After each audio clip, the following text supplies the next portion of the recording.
Sarah sat on the edge of her bed, her heart heavy with despair.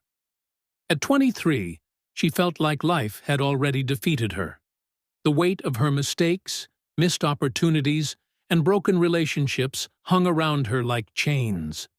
She stared out the window at the gray sky, wondering if things would ever change.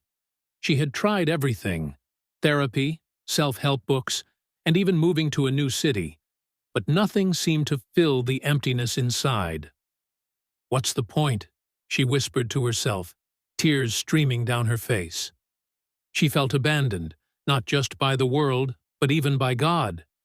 But, one evening, as Sarah scrolled aimlessly through her phone, she stumbled upon a video of a woman sharing her testimony about how God had transformed her life. Sarah hesitated before clicking, but something about the woman's smile drew her in. The woman spoke of hitting rock bottom and finding hope in surrendering her burdens to God.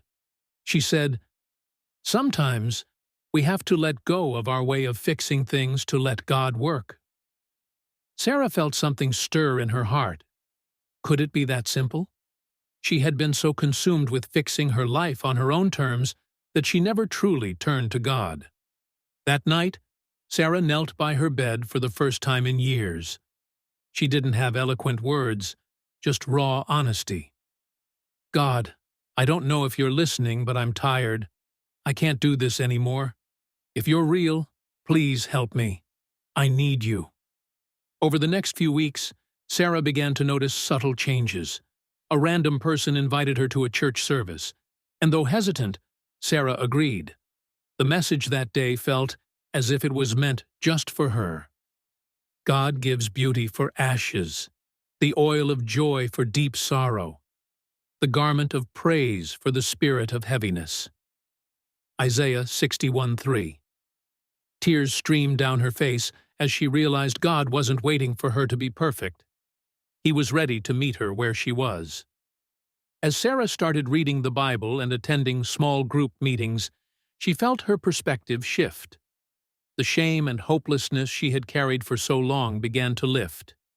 She found peace in trusting God's plans rather than trying to control everything herself.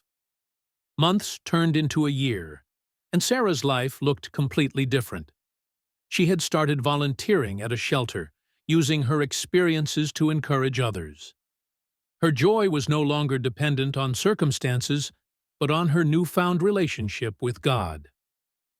One evening, as Sarah walked home, the sunset painted the sky in hues of gold and pink.